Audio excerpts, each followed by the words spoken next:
Bonjour à tous.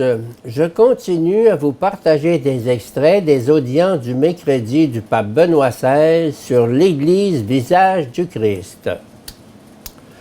La tradition est la communion des fidèles autour des pasteurs légitimes au cours de l'histoire, une communion que l'Esprit Saint alimente.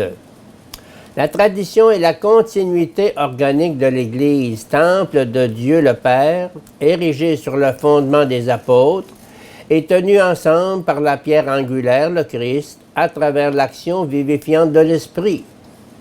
Et donc, vous n'êtes plus des étrangers ni des gens de passage, vous êtes citoyens du peuple saint, membres de la famille de Dieu, car vous avez été intégrés dans la construction qui a pour fondation les apôtres et les prophètes. Et la pierre angulaire, c'est le Christ Jésus lui-même.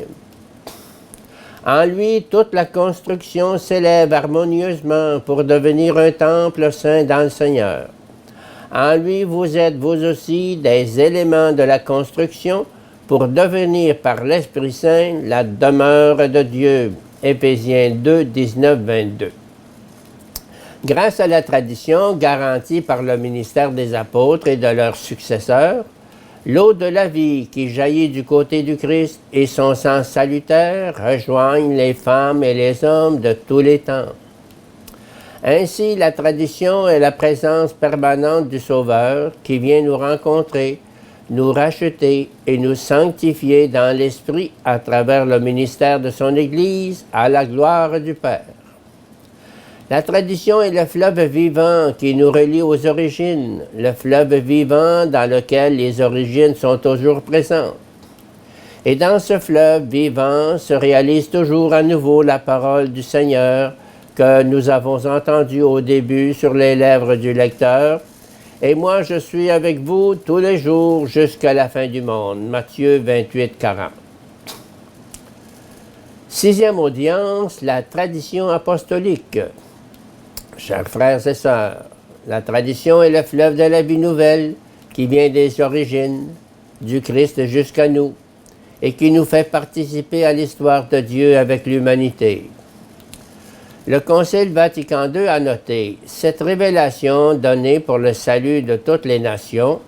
Dieu, avec la même bienveillance, prit des dispositions pour qu'elle demeurât toujours en son intégrité et qu'elle fût transmise à toutes les générations.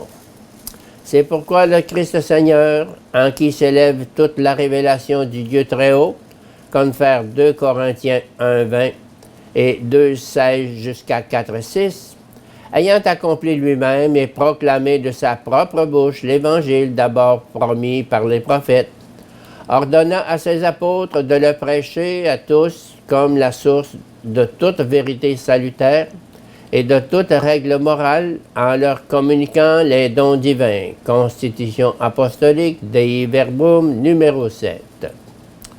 Le Concile poursuit en notant combien cet engagement a été fidèlement exécuté par les apôtres qui, dans la prédication orale, dans les exemples et les institutions, transmirent soit ce qu'ils avaient appris de la bouche du Christ en vivant avec lui et en le voyant agir, soit ce qu'ils tenaient des suggestions du Saint-Esprit, évidemment.